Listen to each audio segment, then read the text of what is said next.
Flávio Bolsonaro entrou em campo para tentar apaziguar a relação entre lideranças da direita. Contrariando Carlos e Eduardo Bolsonaro, o pré-candidato à presidência questionou os conflitos internos e saiu em defesa de Tarcísio de Freitas, Michele Bolsonaro e outros nomes. Júlia Firmino, chegando agora no programa Os Pingos nos Is, com mais informações a respeito dessa movimentação de Flávio Bolsonaro. Júlia, boa noite. Boa noite, Koba, para você, para quem está nos acompanhando aqui na programação da Jovem Pan no Pingos nos Is. É isso, o senador e candidato declarado já à presidência da República nesse ano de 2026, Flávio Bolsonaro, fez uma publicação aí nas redes sociais com vídeo em que ele pede apoio da direita nacional, Koba. O Flávio chegou a dizer nesse vídeo que tem até uma trilha de fundo, a gente pode destacar isso também, para que a direita se unisse e também resgatasse o país das mãos da esquerda. Foi esse o termo que ele usou, resgatar o país das mãos da esquerda. A gente tem um trecho dessa fala do Flávio Bolsonaro nessa publicação. Vamos ouvir? Se você dedicar o seu tempo inteiro para atacar um deputado ou um senador que vota tudo com a gente, que defende as mesmas causas que nós, que faz postagens aqui nas redes sociais sobre vários assuntos importantes para as nossas vidas, eu te pergunto, quem é que ganha com isso? É a esquerda. Eles pagam robôs com dinheiro público para fazer esse trabalho de atacar parlamentares de direita. E você ainda vai ficar ajudando eles? Nesse momento, eu te peço, vamos colocar nossas diferenças menores um pouco de lado. Vamos focar naquilo que nos une, porque antes de tudo, em primeiro lugar, a gente tem que resgatar o nosso Brasil das garras da esquerda. Nesse mesmo vídeo, Koba, Flávio, filho do ex-presidente Jair Bolsonaro, também aparece elogiando a ex-primeira-dama Michele Bolsonaro, além de outros governadores, né? Governador aqui do estado de São Paulo, Tarcísio de Freitas, governador do Paraná, Ratinho Júnior, de Minas Gerais, Romeu Zema e também do estado de Goiás, Ronaldo Caiado. Flávio também pediu, né, incitou aí os seus seguidores a criticarem o governo Lula por meio das redes sociais, né? A gente sabe que as redes sociais têm grande peso aqui no país, também para os políticos, né, do país, e também chegou a defender o seu pai, que está preso justamente por tentativa de golpe de Estado. Volto com você. Obrigado, Júlia Firmino, trazendo todas as informações a respeito desse movimento de Flávio Bolsonaro. Deixa eu chamar aqui o Diego Tavares. Diego, é interessante esse pedido de união do Flávio Bolsonaro pela condição que ele está, né? Que ele é o pré-candidato, o escolhido. Então, o vamos nos unir direita é mais ou menos vamos nos unir em torno da minha candidatura direita. É mais ou menos isso. Então, está numa condição um pouco mais favorável para pedir esse tipo de união, né, Diego? Sem dúvida, Koba. É a postura correta, é a postura de um pré-candidato que planeja ter competitividade nas eleições de outubro, mas, de certa forma, essa postura de Flávio Bolsonaro destoa daquilo que o próprio bolsonarismo construiu durante o mandato de Jair Bolsonaro. Foi durante o mandato de Jair Bolsonaro que essa mesma direita, que unida em 2018 elegeu o pai de Flávio Bolsonaro presidente da República, que todo e qualquer discordante do clã bolsonarista, ainda que com discordâncias pontuais, foi tratado como um traidor, foi jogado para o lado de lá do campo. Muitas vezes foi tratado até como um esquerdista disfarçado. Tem um exemplo muito emblemático, que inclusive gerou uma foto premiada no campo político, que é aquela foto de Jair Bolsonaro apontando para a cabeça de Sérgio Moro, e Sérgio Moro com a cabeça abaixada, quando iniciou a ruptura entre Bolsonaro e Moro, que levou Sérgio Moro, inclusive, a deixar o Ministério da Justiça. Enfim, como Moro, muitos outros aliados de Bolsonaro, durante o mandato do ex-presidente, foram jogados para o lado de lá em razão de discordâncias com o bolsonarismo. Então, nesse momento agora de muita fragilidade do próprio Jair Bolsonaro e do bolsonarismo enquanto uma força política, é claro que Flávio Bolsonaro precisa pedir essa união. Mas, como eu disse, esse pedido não reflete necessariamente aquilo que foi a postura do bolsonarismo enquanto movimento político que se encontrava no poder. E, para não deixar aqui também com a nossa audiência com meia informação, novamente para sair de cima dessa mureta, eu acredito que essa união é o elemento determinante que vai, de fato, pontuar se Flávio Bolsonaro terá ou não sucesso em outubro deste ano, porque chegar só com o voto bolsonarista nas urnas em 2026 certamente não garante a vitória. Pode ser até que, caso outra candidatura no campo da direita se apresente, como a candidatura de Ratinho Júnior, que se ensaia também, se for uma candidatura bem elaborada, com uma rede maior de apoios, com a tal da frente ampla que pretendia apoiar Tarcísio de Freitas, pode ser que Flávio Bolsonaro nem seja o candidato a ir para o segundo turno com o atual presidente da República. Então, reforço, pedido de união agora é importante, mas reflete muito mais a necessidade de sobrevivência do próprio Flávio Bolsonaro como candidato do que, de fato, uma postura dentro do bolsonarismo que pregue, de fato, essa união. E aí, Mota, a gente vê essas duas figuras, né, que estariam mais à frente, disputando a vaga da sucessão de Bolsonaro, Flávio e Tarcísio, com perfis diferentes e com objetivos diferentes, né? Porque parece que o Tarcísio precisa se provar cada vez mais bolsonarista, à medida em que o Flávio precisa se provar cada vez mais um conciliador, um pouco mais moderado, como, por exemplo, nesse vídeo. Fala, Mota, a sua análise sobre esse perfil mais do diálogo do Flávio Bolsonaro. A gente tem que, mais uma vez, olhar o contexto do Brasil.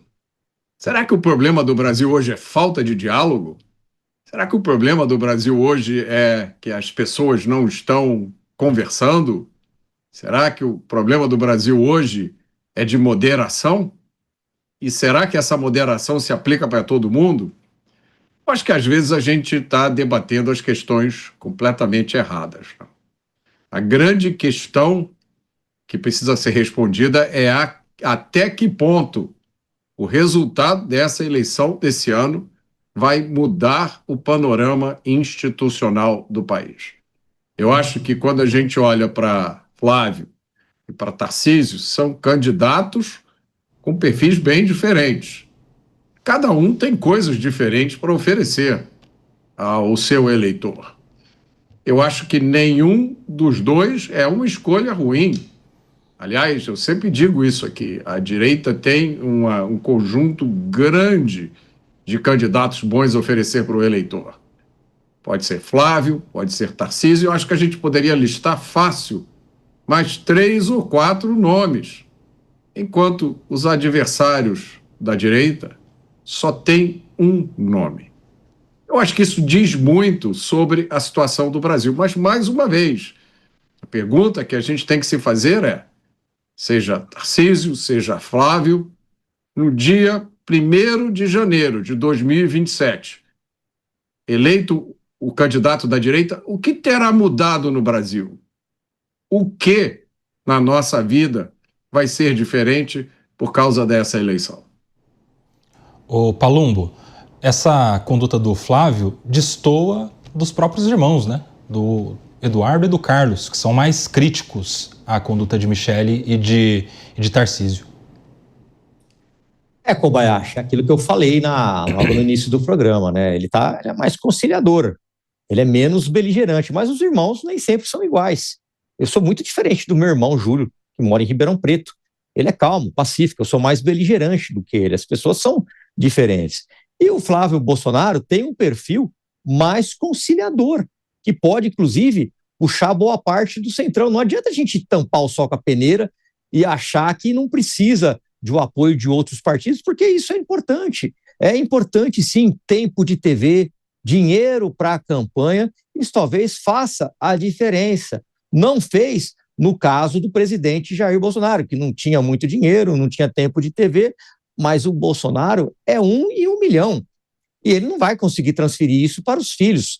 Os filhos não são igual ao Jair Bolsonaro, que realmente é um fenômeno. Ele vai para a Argentina e é aclamado, vai para qualquer lugar do Brasil, é aclamado.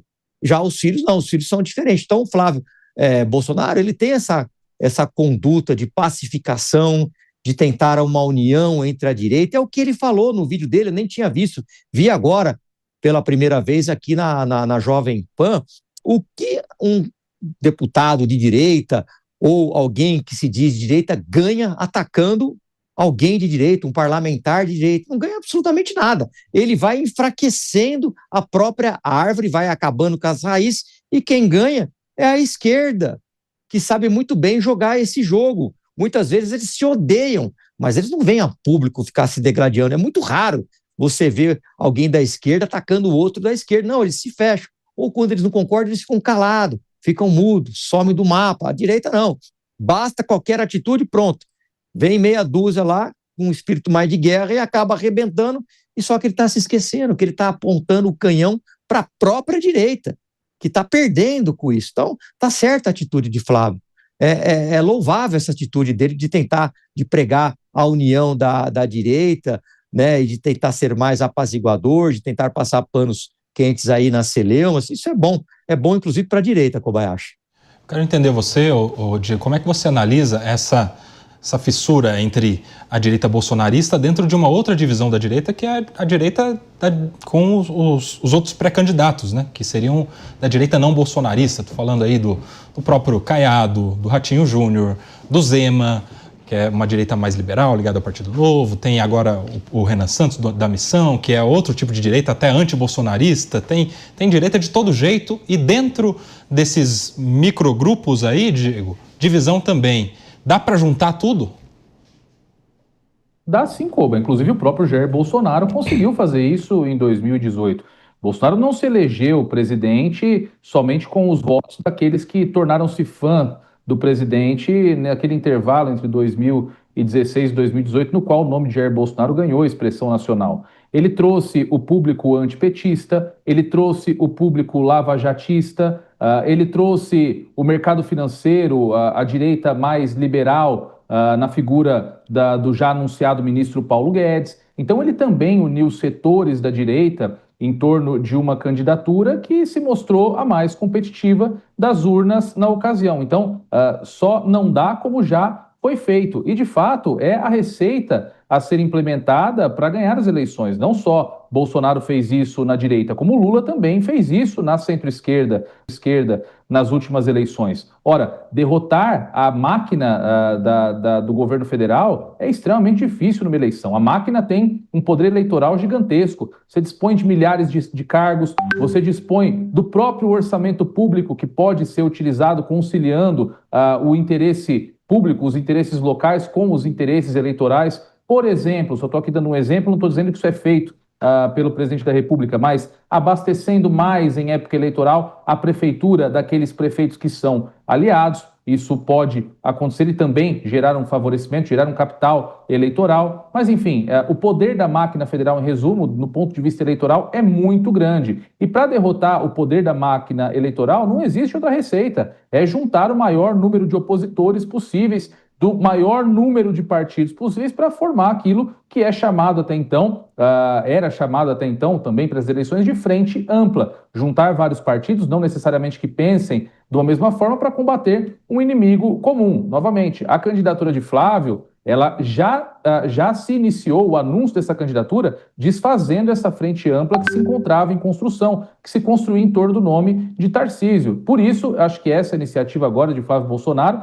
de pregar união. Ele quer reconstruir essa grande rede de apoio de centro-direita que estava se formando naturalmente e agora tem que ser impulsionada. Mas para isso, claro, ele precisa não só dar entrevistas, ele precisa não só manifestar expressamente que deseja uma união, porque isso é o óbvio, como você disse muito bem, chega até a ser redundante ele pedir uma união em torno da própria pré-candidatura. Ele precisa sentar-se à mesa com as lideranças desses outros partidos e começar a dizer como ele vai compor o seu governo. Até agora, todas as declarações de composição de governo que Flávio deu foi para nomear o próprio pai como ministro, dizer que brincou em uma outra oportunidade que Nicolas Ferreira seria ministro da Educação, em uma outra oportunidade brincou, não sei se brincou, né, que Eduardo Bolsonaro seria ministro das Relações Exteriores. Ora, ele precisa procurar o Progressistas, precisa procurar o União Brasil, precisa procurar o MDB, precisa procurar todos esses partidos que vez estão com a direita, vez estão com a esquerda, muitas vezes estão com a direita e com a esquerda, para engrossar a sua própria candidatura, para ganhar musculatura eleitoral. Não tem como o bolsonarismo vencer sozinho essas eleições.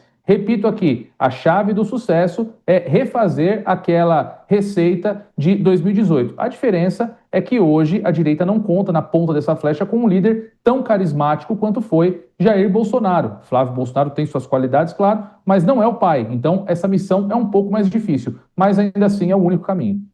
Você falou de conversar com progressistas, Diego. Começa a ser ventilado o nome de Guilherme Derrite, viu? Para ser vice na chapa de Flávio Bolsonaro. A gente vai falar sobre isso daqui a pouco, nessa edição do programa Os Pingos nos Is. Agora, Mota, sobre essa situação da direita, é possível ter uma frente ampla da direita nas eleições desse ano? Sim, eu acho que a gente tem que separar a questão ideológica da questão eleitoral. Na teoria, não existe direita A, direita B.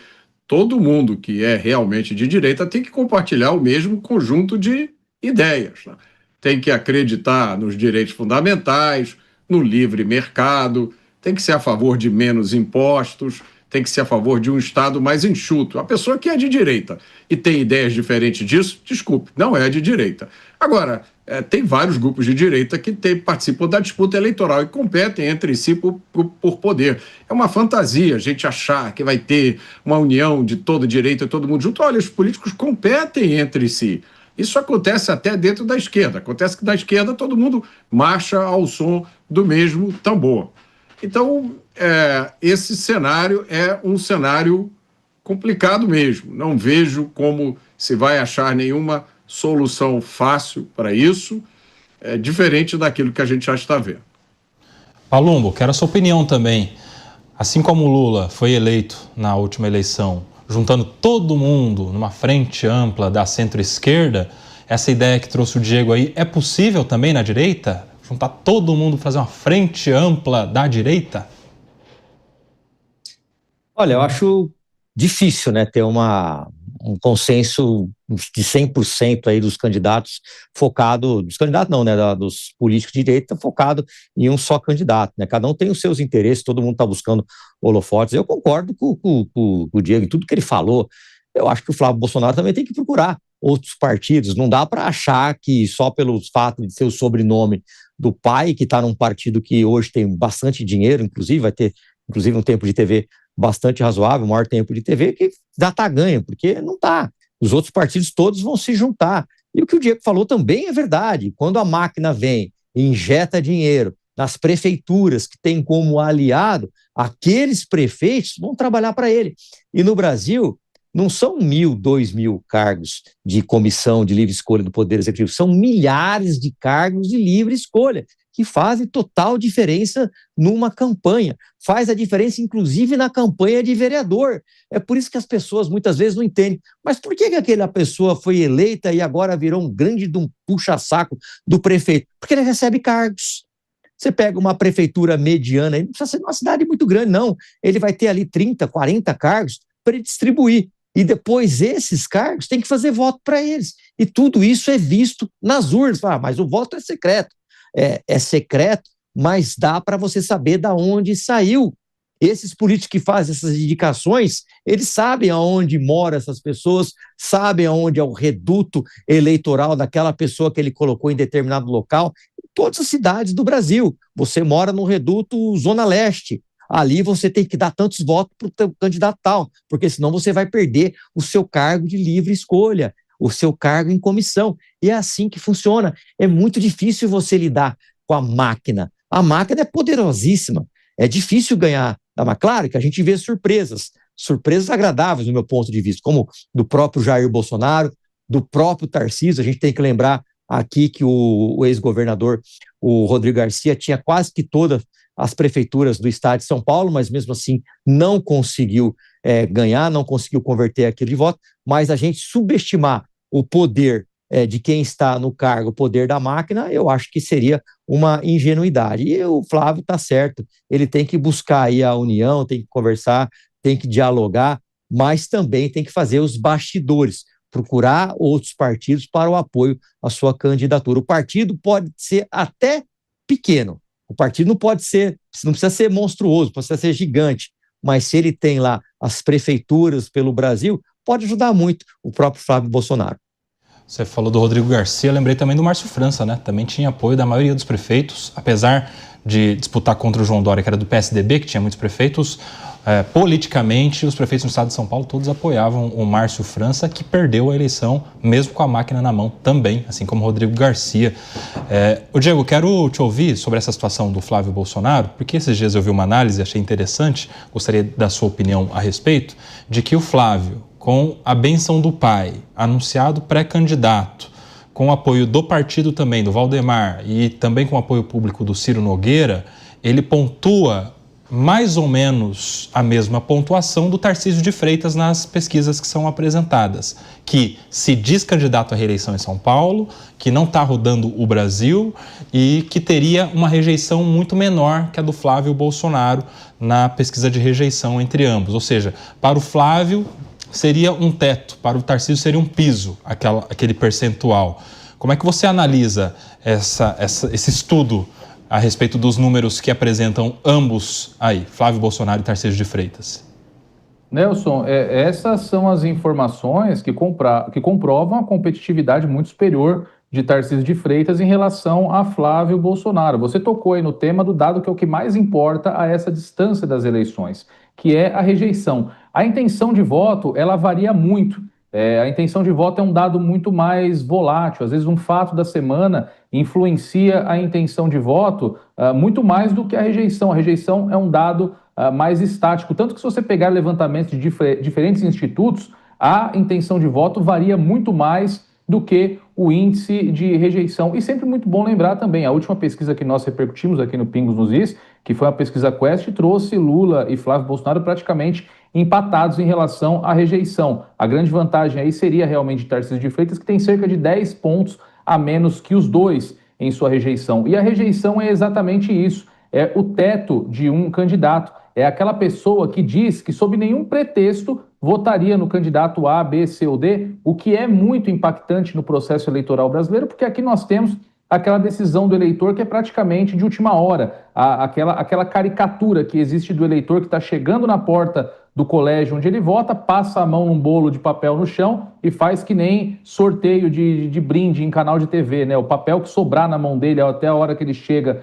no portão da escola é o candidato no qual ele vai votar. Não é bem assim, mas é mais ou menos isso. O eleitor brasileiro escolhe os seus candidatos às vésperas da eleição, quando não escolhe no dia. Então, se uma pessoa diz que não votaria em um determinado candidato a uma distância tão grande das eleições, muito dificilmente ela vai alterar essa decisão. Daí a vantagem de Tarcísio de Freitas em relação a Flávio Bolsonaro. Tem uma quantidade muito menor de pessoas que não tomaram essa decisão negativa sobre Tarcísio de Freitas, mas tomaram sobre Flávio. Então, o Tarcísio tem muito mais espaço para crescer a partir do momento que ele colocasse na rua uma campanha presidencial. E é sempre bom lembrar também que Flávio Bolsonaro, em razão da sua paternidade, o ex-presidente Jair Bolsonaro, em razão do seu sobrenome, é um candidato muito mais conhecido no território brasileiro do que o próprio Tarcísio de Freitas, que, embora tenha um background de trabalho nacional como ministro, ainda está muito restrito à bolha do estado de São Paulo. Então, mais uma vez, teria muito mais espaço para, percorrendo o Brasil, relembrando inclusive o seu bom trabalho como ministro da Infraestrutura, ganhasse muito mais campo. Foi justamente isso que animou a classe política, que animou a Federação União Progressista, que animou Gilberto Kassab para prestarem o seu apoio a Tarcísio de Freitas. A grande possibilidade que teria de que, com uma união dessa magnitude, Tarcísio conseguisse superar esse poder eleitoral da máquina federal, que eu já delineei aqui, que o Palumbo também delineou no comentário que fez. Então, essa é a grande diferença entre esses dois candidatos. De fato, Flávio tem um caminho muito mais dificultoso para conseguir superar essa tradição de reeleição do Brasil do que teria Tarcísio de Freitas. E, novamente, para conseguir percorrer esse caminho com eficiência, precisa disso que ele está pedindo, que nós estamos repercutindo aqui, a união no campo da direita. Ô Mota, se o Flávio puxou o pai nesse quesito, ele não vai dar muita atenção para as métricas das pesquisas, né? Levando em consideração a vitória do pai na última eleição, enfim. Até que ponto dá para subestimar ou superestimar esses dados das pesquisas? É o que eu já falei aqui várias vezes, né, Koba? A melhor pesquisa é o seguinte: anula os processos de Jair Bolsonaro, deixa ele ser candidato à presidência da República. Aí nós vamos ver rapidamente, né, qual é o fator, qual é a influência dessa história da rejeição. Eu me lembro exatamente, você leu a minha mente, eu me lembro de 2018, do início de 2018, enquanto os analistas, né, eu me lembro dos analistas chegando para mim e dizendo, olha, esquece essa eleição, ela já está ganha pelo candidato do PSDB, ninguém tem a máquina do PSDB. Então, eu acho que é fácil a gente esquecer o que significa o nome Jair Bolsonaro. Agora, basta andar pelas ruas do Brasil e conversar com as pessoas, e aí a gente recupera um pouco dessa percepção. Eu não acredito em pesquisas eleitorais, acho que a gente pode fazer uma lista aqui enorme de pesquisas eleitorais completamente erradas e equivocadas. Acho que pesquisa eleitoral em qualquer lugar do mundo tem como principal objetivo formar a opinião. Eu participei de 2 campanhas políticas e eu vi isso inúmeras vezes. Os partidos e os políticos contratando pesquisas, eles contratam 10, 15, só divulgam aquelas cujos resultados interessam. A pesquisa é uma maravilha para você pautar a mídia. Você faz uma pesquisa, olha só, quero contratar você, quero que você faça a seguinte pergunta. Você acha que Jair Bolsonaro errou ao indicar Flávio? Perceba a pergunta, essa pesquisa foi feita 2 semanas atrás. A pergunta não foi, você acha que Jair Bolsonaro acertou ao indicar Flávio? Não. A pergunta foi, você acha que o Jair Bolsonaro errou? É evidente. Você já está colocando na cabeça do pesquisado uma ideia. E aí você pega esta pergunta, você faz a 2.000 pessoas em um país de 200 milhões de habitantes. Você faz a 2.000 pessoas e aí você publica os resultados. Olha aqui, pesquisa científica, margem de erro de 2%. Muita gente. Aí essas pessoas que no dia da eleição pegam um santinho no chão, são as mesmas pessoas que veem uma pesquisa dessa na mídia e dizem, não, então eu acho melhor mudar o meu voto, porque eu não vou jogar o meu voto no lixo. Se as pesquisas dizem isso, então é melhor acompanhar as pesquisas. É evidente que isso acontece. Então a gente não pode ser ingênuo. O projeto que está em curso hoje no Brasil, que sempre esteve, é um projeto que despreza a vontade da população. Tem muita gente que continua com a mesma postura. Como é que o Jair Bolsonaro é um cara grosso, fala palavrão? Como é que pode as pessoas apoiarem Jair Bolsonaro? Esses bolsonaristas radicais é um desprezo, Koba, pela vontade popular. É uma variedade muito engraçada de democracia. É a democracia e a vontade do povo quando essa vontade é aceita pelas elites que tomam a decisão.